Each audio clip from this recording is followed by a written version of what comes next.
Right now, think of the version of you that shows up at work. Polite. Composed. Maybe a little more confident than you actually feel. Now think of the version of you that shows up with your closest friend, late at night, when you've stopped performing anything at all. Are they the same person? Most people say yes, without thinking twice. Carl Jung would have told you to look again, slower this time. Because one of those two people is probably not you at all. It's something you built, a long time ago, to survive being seen. We've spent 2 videos on this channel talking about the parts of yourself you buried, the shadow, and the deeper watcher underneath it all. Today we're looking at the opposite problem. Not what you hid. What you built instead, to show the world so convincingly that even you started to believe it was the whole truth. Jung called it the persona. And by the end of this video you'll have a simple way to catch yours in the act, tonight, in real time, without needing a single hour of therapy to do it. Let's begin. The word persona comes from the Latin term for a theatrical mask, the kind ancient actors held up to their faces to play a role on stage. Jung borrowed the word deliberately, because he believed something similar happens to every single one of us, minus the stage, minus the awareness that we're performing at all. Here is the core idea, and it's simpler than it sounds. From early childhood, you learn which parts of yourself get rewarded and which parts get punished, ignored, or quietly discouraged. Smile, and people warm to you. Cry too often, and people pull away. Perform confidence, and doors open. Show doubt, and you sense the room shift. Slowly, without ever deciding to, you assemble a version of yourself specifically built to be accepted, competent at work, easygoing with friends, endlessly patient as a parent. This assembled self is the persona. Jung was clear that the persona is not inherently a bad thing. In fact, he considered it necessary. You need some kind of adapted, socially functional self to hold a job, raise a family, and move through a world full of other people who also have personas of their own. A surgeon needs a calm, composed persona in the operating room, even on the day their own life is falling apart. A teacher needs a patient, steady persona in the classroom, even on the mornings they feel anything but patient. Without personas, none of us could function in shared spaces at all. The danger Jung warned about was never the persona's existence. It was something far sneakier, the moment a person starts to believe the mask is the whole face. He called this identifying with the persona, and it's one of the quietest, most common forms of psychological trouble he ever described, precisely because it doesn't look like trouble from the outside. It looks like success. Picture someone who has spent 15 years building a reputation as endlessly capable, the one who never falls apart, the one everyone leans on. From the outside, this looks like strength. From the inside, over enough years, something starts to feel hollow, a persistent, hard-to-name exhaustion, a sense that no one actually knows them, only the role they play so well. This is the persona closing in. Not because competence is fake, but because somewhere along the way, the competent mask stopped being something the person wears and started being mistaken for the entire person underneath. Here's the test Jung essentially proposed, and I want you to actually sit with it for a second, not just hear it and move on. If the role disappeared tomorrow, the job title, the reputation, the role you play in your family, would there be a person left standing there, or only an absence where the mask used to be? That question is not meant to scare you.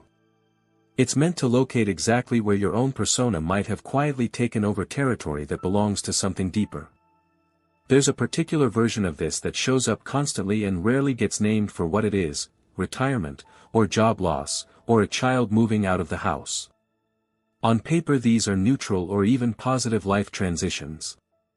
In practice, they are some of the most psychologically destabilizing events a person can go through, not because the person loses income or company, necessarily, but because they lose the stage their persona was built to perform on. Someone whose entire adult identity was organized around the provider, or the parent everyone needs, can find themselves, almost overnight, standing in a room with no script and no audience, discovering they never quite finished building the person underneath the role. This isn't weakness. It's the persona finally being asked a question it was never designed to answer. If you've watched the earlier videos on this channel, you already know about the shadow, the exile traits a person buries because they were unsafe to express. What almost no one explains clearly is that the persona and the shadow are not two separate problems. They are manufactured together, as a single trait. Every trait that goes into building a persona pulls its opposite into the shadow at the exact same moment. If your persona is the strong one who never needs help, your shadow now quietly holds every unmet need, every moment of wanting to collapse and be caught by someone else. If your persona is the easygoing one who never causes conflict, your shadow now holds your anger, your unmet boundaries, your unspoken resentments. The brighter and more polished the mask, the deeper and darker the material getting pushed out of sight to make room for it. This explains a pattern that confuses a lot of people about themselves, why the compliment that should feel good sometimes lands strangely, or why maintaining a well-liked reputation can feel, privately, like carrying something heavy uphill. Every time someone praises the mask, "You're always so put together, you never let anything bother you," it reinforces the performance and quietly deepens the exile of whatever the mask was built to hide. The praise isn't wrong. It's just aimed at the actor, not the person behind the role. There's a particular kind of exhaustion this creates that's worth naming directly, because so many people experience it without ever connecting it to this mechanism, the exhaustion of being good at your own life without feeling inside it. Meetings go well. Relationships look stable from the outside. Everything technically works. And still, there's a flatness underneath it all, a sense of watching your own competent performance from a slight distance, rather than actually living inside it. This is not depression, and I want to be careful here. I'm not diagnosing anyone watching this, and if that flatness has been persistent and heavy for you, a conversation with a doctor or therapist is worth having, because only a professional working with you directly can tell what's underneath it.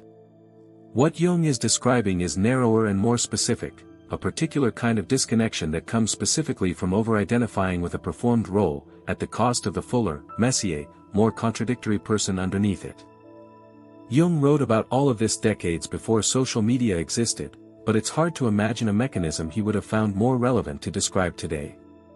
A curated online profile is, in almost every sense, a persona given a permanent, publicly viewable form, a highlight reel assembled from the most acceptable, most admired fragments of a life, with the boring, contradictory, unresolved parts quietly cropped out of frame. This isn't inherently dishonest. Everyone understands, on some level, that a feed is a performance space. The risk Jung would point to is the same one he described a century ago, just amplified by an audience that never logs off. The longer you curate a version of yourself for others to admire, the easier it becomes to mistake the curated highlight reel for the actual, fuller life happening around it. The good news, and it is genuinely good news, is that the fix isn't to demolish the persona. Jung never suggested burning down the mask and showing up to work as your rawest, most unfiltered self at all times.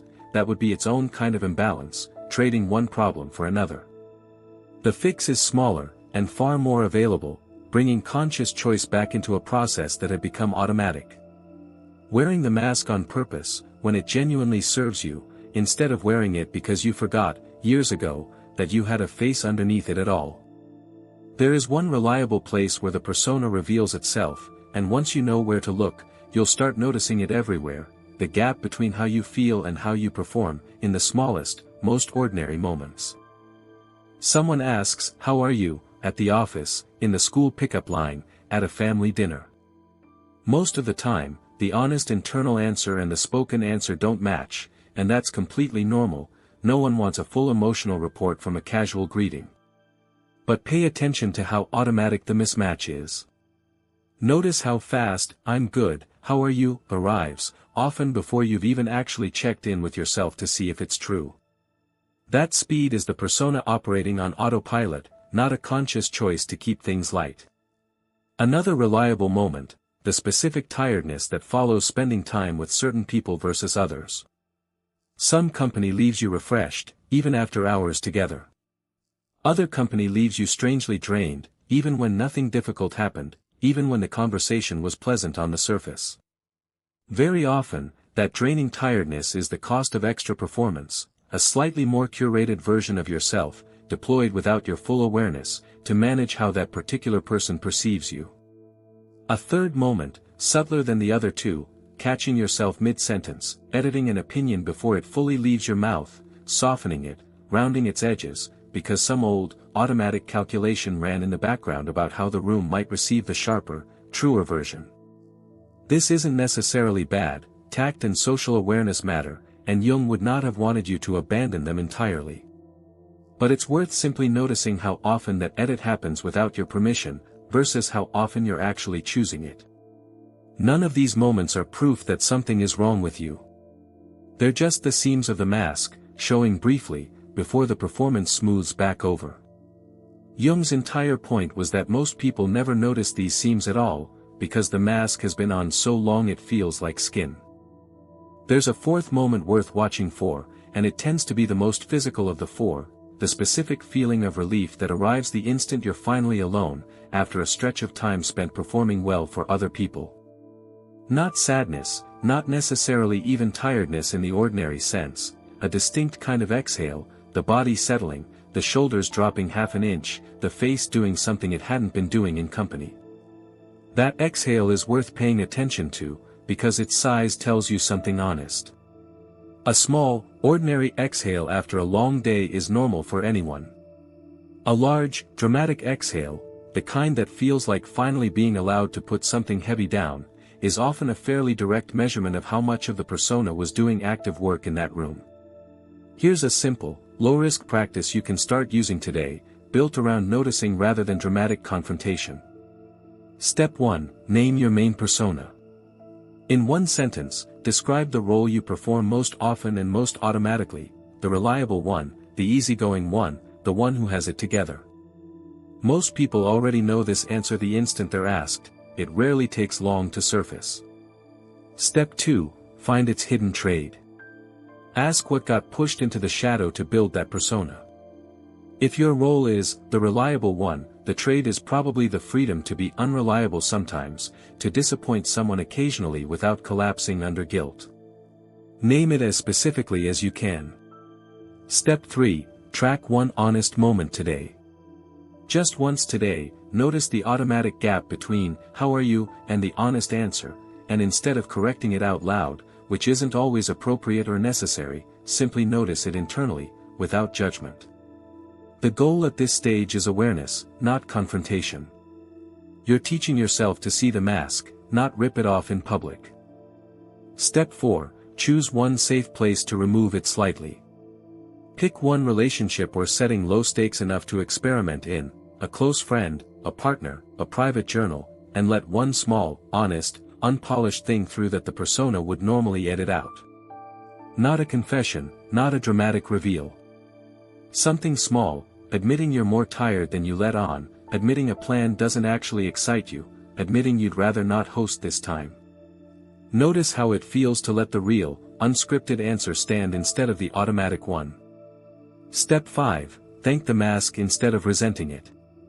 This last step matters more than people expect. The persona was never your enemy. It got you through rooms your fuller self might not have survived unprotected, a difficult childhood home, a demanding job, a period when performing okay was the only way to actually become okay. Rather than tearing it down in anger, the healthier move is gratitude, followed by an update. The mask did its job, and now it's allowed to become a choice again instead of a reflex. Do this once, honestly, and notice what happens the next time you catch that automatic "I'm fine" leaving your mouth before you've even checked if it's true. Most people report the same small shift we've talked about in earlier videos. Nothing dramatic happens immediately, but the automatic response starts to feel like a genuine option again, instead of the only possible answer. Every performance you've ever given, the composed professional, the easygoing friend, the parent who always seems to have it handled, was never a lie, exactly. It was a survival strategy, built early, refined over years, and mistaken, somewhere along the way, for the whole truth of who you are. Jung never asked anyone to abandon their mask entirely. He asked something quieter and, in its own way, harder, to remember that you're wearing one.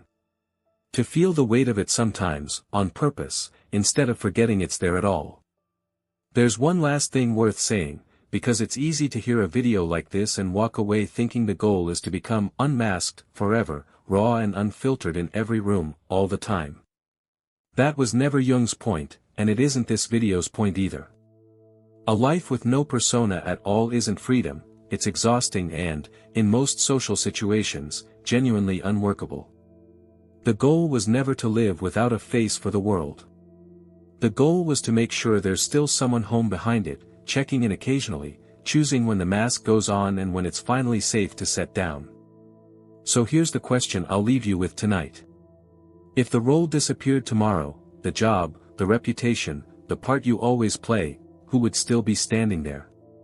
If this video helped you notice a mask you've been wearing without realizing it, tell me in the comments which one it was. I read every single one, and it shapes exactly what we cover next on this channel. Until then, keep watching. Especially the parts of yourself the mask has been quietly covering. I'll see you in the next one.